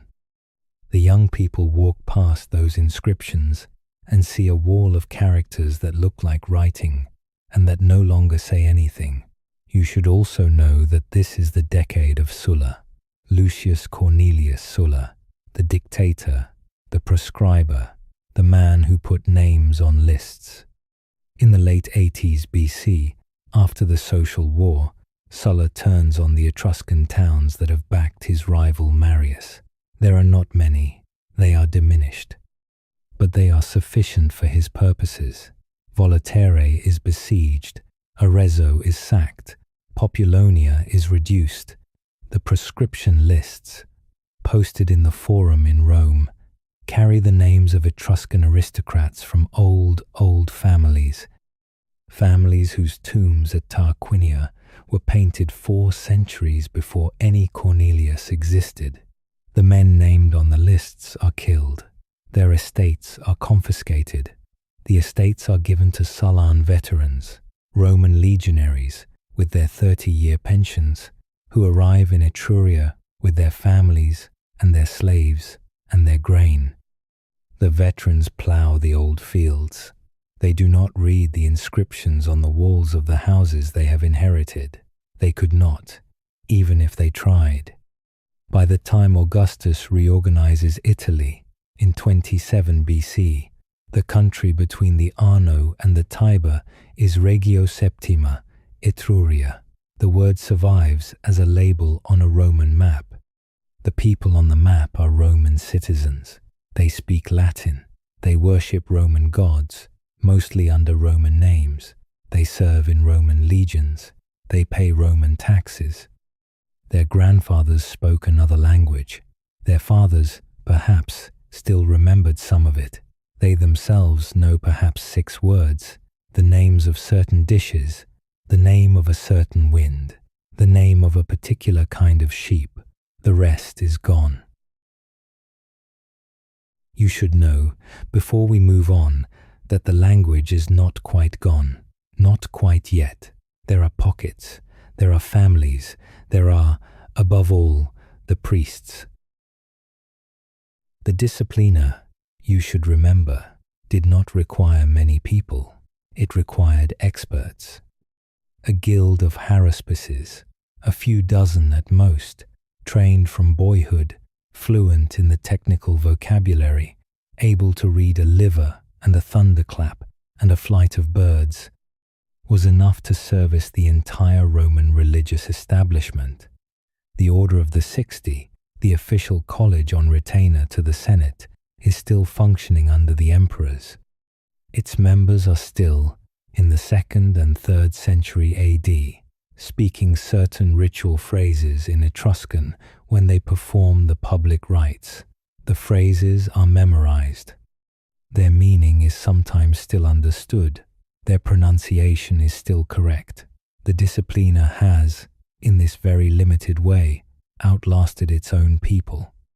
But the books that supported the Disciplina are vanishing. Papyrus rots in the damp of Italian winters. In any library that is not maintained, parchment is reused. Scribes copy what they understand and leave aside what they do not. By the 1st century AD, when a young man named Tiberius Claudius Drusus is starting to take an interest in the past of his people, the technical literature of Etruria is already disappearing into the cracks of Roman bookshelves. You should picture him. He is in his 30s or his 40s. He has a stammer and a limp. His own family, the Julio Claudians, have written him off as a fool, which is in some ways the best thing that has ever happened to him, because nobody wants him on the throne, and so nobody is going to murder him for it. He is allowed to spend his time reading. He has access to libraries that no one else in Rome can enter. The imperial archives, the private collections of the great senatorial houses, the temple libraries of cults that no longer have any worshippers. He is married, in his 2nd marriage, to a noblewoman named Plautia Urgulanilla. She is Etruscan. Her family, the Urgulanii, have a private library at home with old books in the old language, kept the way old families keep such things, on a high shelf, half out of habit. Through her, you should understand, he gets a key. You should picture him in the archive at her family villa. The room is small. The dust is thick. The light comes through a high window. He is unrolling a scroll very carefully because the papyrus is brittle. The characters on the scroll are not Latin. They are the old Etruscan script, the one that runs from right to left, the one whose letters look like a mirror image of Greek. He has been learning to read it, slowly, over a decade. He has been compiling, in another set of notebooks, a glossary. He whispers the syllables to himself as he reads. He is, you should understand, one of the last people alive who can do this. By the time he becomes emperor in 41 AD, by the chaotic accident of his nephew's assassination, he is perhaps the only person alive who can do it fluently. He writes a history. He writes 20 volumes of it in Greek, because Greek is the language of serious scholarship, the way English is now. He calls it the Tyrannica. It is, by all reports, comprehensive. The origin of the people, the list of the cities, the structure of the Disciplina, the translation into Greek of the major religious texts, the vocabulary of a language that the rest of the empire has stopped speaking. He orders that copies be placed in the great libraries, Alexandria, Pergamum, the Library of Apollo on the Palatine. He requires, by imperial decree, that the librarians of those libraries read passages from his books on certain days of the year, publicly, to keep the knowledge alive. You should not love him too much. He is also the emperor who orders the conquest of Britain, who has slaves crucified for stealing from the treasury, who is married, in his fourth marriage, to a niece he probably should not have married. He is a man of his class and his century. But on this one thing, on the Tyrannica, on the rescue of his wife's people's language, he is something that the rest of his family is not. He is patient. He is unshowy. He is willing to spend years on a project that has no political return. He dies in 54 AD. His nephew, Nero, becomes emperor. Nero is, in many ways, the opposite of Claudius. He is loud. He is hungry for spectacle. He has no interest in his uncle's quiet projects. The Tyrannica, you should understand, does not survive Nero by very much. Some scholars think Nero ordered the books destroyed in the general purge of his uncle's memory. Some think the copies were simply not recopied in the next generation because nobody was reading them. The result, in either case, is the same. By the 2nd century AD, no library in the empire holds a complete set. By the 4th century, no library holds any volume. The last fluent reader of Etruscan has been dead for 300 years, and the dictionary he made, the grammar he assembled, the glossary he kept in the margins of his Etruscan scrolls are also dead. You should sit with what is lost there. The Tyrannica would have given us, in a single library, the ability to read the Liber Linteus, the strip of linen from the Croatian mummy. It would have given us the meanings of the inner zones of the bronze liver at Piacenza, the ones we can still only guess at, the names of the gods on the inner ring, that we sound out but do not fully understand. It would have given us the language of 13,000 surviving inscriptions, which we can still read phonetically, which we can sometimes pass for names, which we still cannot fully translate. The bronze liver was found in 1877 in a ploughed field outside Piacenza by a farmer who handed it to the local landowner, who handed it to the museum, who handed it, eventually, to the linguists. The linguists, 150 years later, are still trying to finish the work that Claudius finished and that Nero, or simple neglect, undid. The loss is not just an Etruscan loss. It is, you should understand by now, also a Claudian loss. The language we cannot read is in some real sense his loss as much as theirs. The language stops being spoken. You should hear that plainly, not in 1 year, not in 1 generation, but across the long, slow centuries after Claudius. The syllables drop out of the marketplaces, drop out of the religious rites, drop out of the songs, drop out of the dreams of children. By the late empire, even the haruspices, even the official ones, are reciting their phrases the way a modern Latin priest recites the Mass, by rote, with no living language behind it. The Disciplina is a memory of a memory. The cities are Roman provincial towns. The frescoes in the tombs, the painters of leopards and dolphins and dancing women have been underground for so long that the local farmers have forgotten what is beneath their fields. You should come now to a winter morning in 410 AD. You are inside the walls of Rome. The city is besieged. The besieger is a man named Alaric, the king of the Visigoths, a Christian, a former Roman general, a man who has been negotiating for years for land and grain and titles, and who has been refused every year by an imperial court that no longer has the means to deliver any of those things.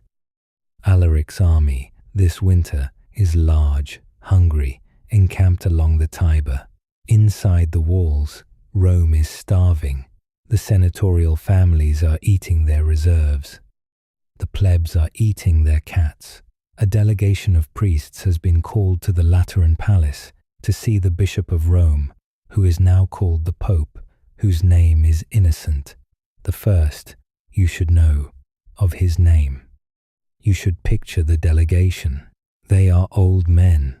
They have come up from Tuscany, from the small towns that still keep certain old practices, from the surviving Etruscan religious schools that have been operating in a quiet way. Since before the Roman Republic existed, they are perhaps a dozen of them. They are dressed in dark wool against the winter. They have brought, you should understand, their instruments, the bronze rods for measuring the sky, the little handheld models of the liver, smaller than the great teaching liver at Piacenza, but with the same 16 segments around the rim, the notebooks, in Latin now mostly, with the prayers transliterated. They offer the Pope a ritual, the brontoscopy, the calling down of lightning, the old Etruscan procedure for summoning a thunderstorm onto a besieging army. They have, they say to the Pope, done it before. They have the prayers, they have the gestures, they know which segments of the sky to address, which gods to name. They will perform it on the walls of the city, this very afternoon if necessary, if the Pope will give permission and if the people will assist by repeating the responses. The Visigoth army will be struck, the siege will be broken, Rome will be saved. You should know what Innocent says. He is recorded by Zosimus, the historian, as having said no, not flatly, not angrily. He says, in effect, that he cannot give the permission because the city is now Christian. The old rites are forbidden. The old gods are forbidden. The procedure, however ancient, however much it might work, however much the haruspices believe in it, cannot be performed publicly by a Christian city under his authority. He is, you should understand, also wrestling with his own private question, the question of whether, in fact, the procedure might work. Zosimus is sympathetic to the old religion and presents the Pope as torn.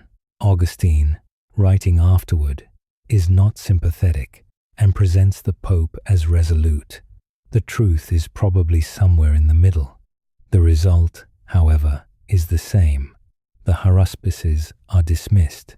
They walk back, in the winter light, down the long corridor of the palace, with their bronze rods and their little hand livers and their notebooks. They pack their instruments. They go home to Tuscany. They do not come back. The next month, on the night of the 24th of August, 410, Alaric's troops enter the city through the Salarian gate, by some account because a slave inside the city opened it, by some account because the gate was undefended. They sack the city for 3 days. They take what they want. They leave. Rome does not fall, in the technical sense. The walls are repaired. The Senate reconvenes.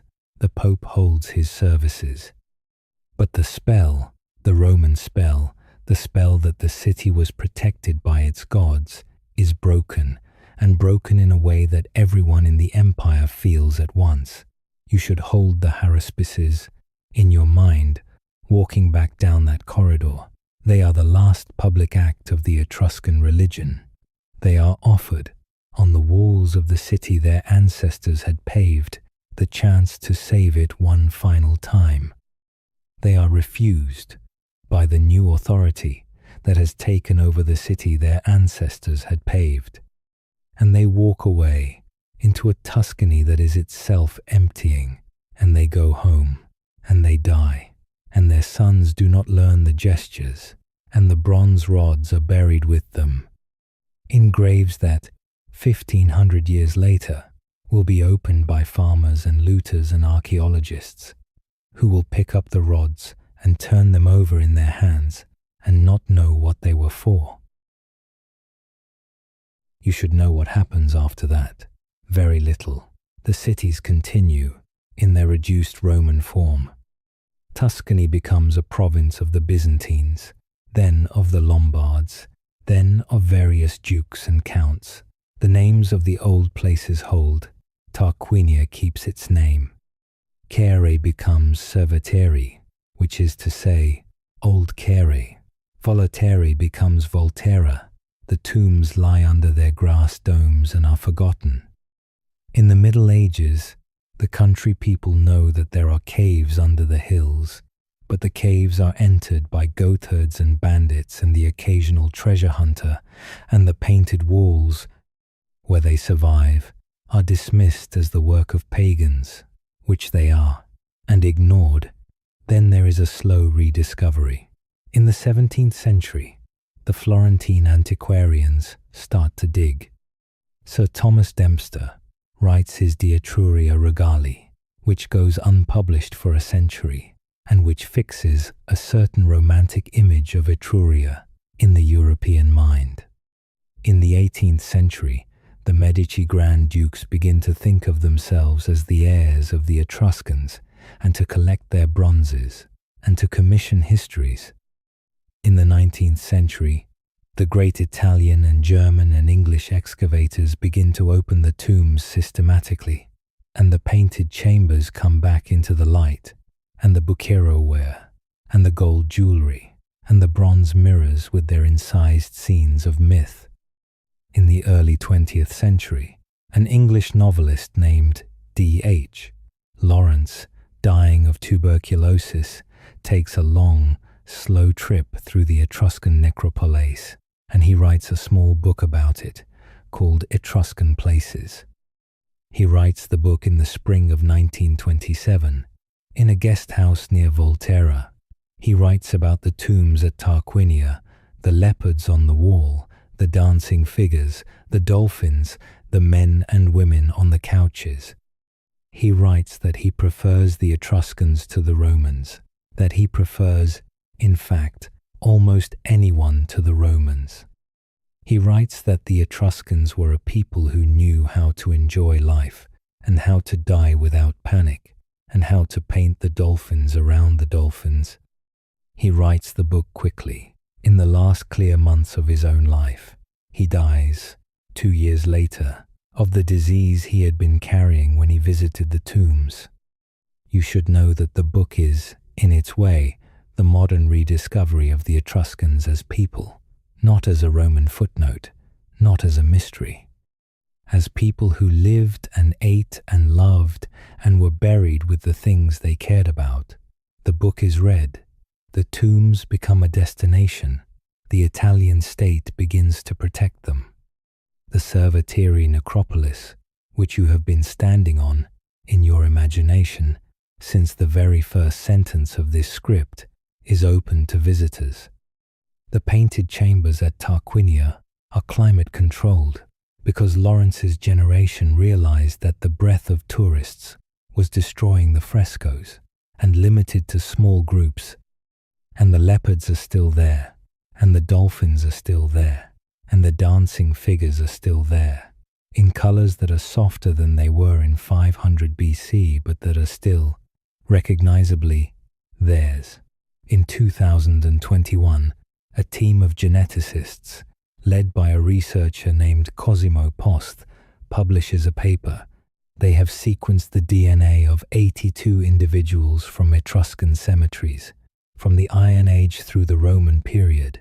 The result is, in scholarly terms, decisive. The Etruscans were genetically continuous with the earlier Villanovan populations of central Italy. They were not Lydians. They were not Anatolian migrants. They were the indigenous Iron Age people of Tuscany and Lazio, who, somehow, against the genetic current of the Indo-European arrival, held on to a non-Indo-European language and a non-Indo-European religion for 1,000 years in their corner of the peninsula. The mystery that Herodotus started in 550 BC by guessing about Lydia has been answered in 2021 by a centrifuge and a sequence. They were always the people of Italy. Rome was the migrant. You should walk now, one last time, back up onto the ridge above Cerveteri. It is night. The Tyrrhenian is a low sound far below, the color of slate, a faint phosphorescence on the swell.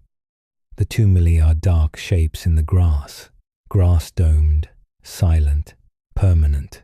You can put your hand on one and feel that the tufa is still slightly warm from the day. Inside, behind the stone door, the painted dog is still asleep. The pots are still on their shelf. The bed is still made. The owners have not come back. The owners are not coming back. They have not been coming back for 2,500 years.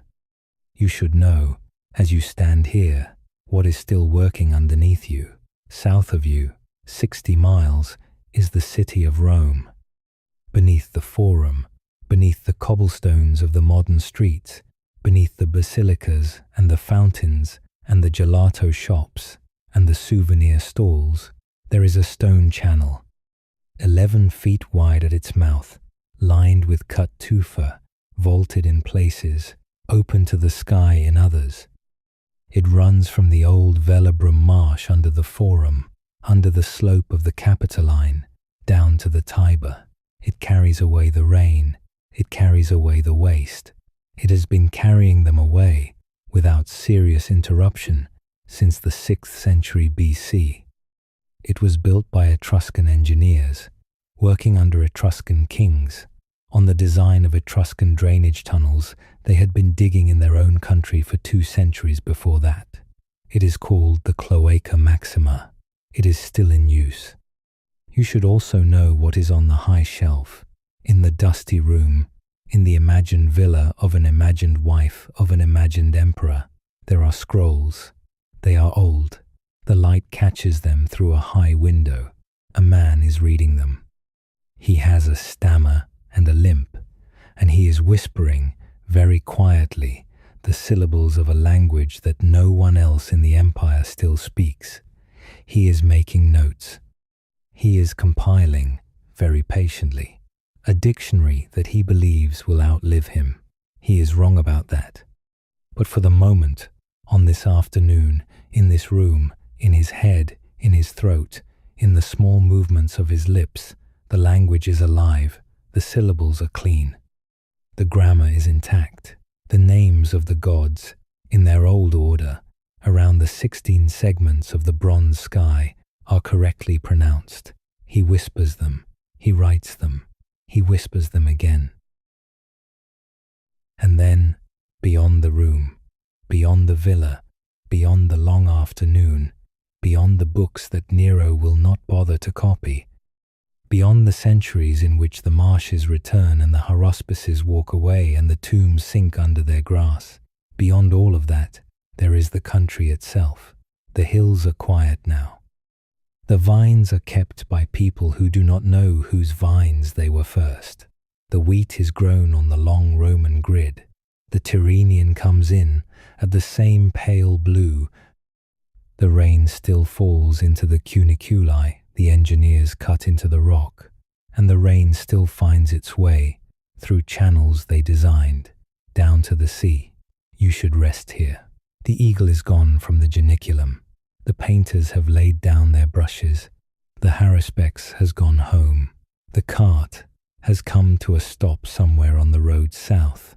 The leopards are still on the wall, in the dark, in the chamber under the hill. The cloaca maxima still drains beneath Rome. Claudius whispered their syllables. The forum rests on their earth, then silence.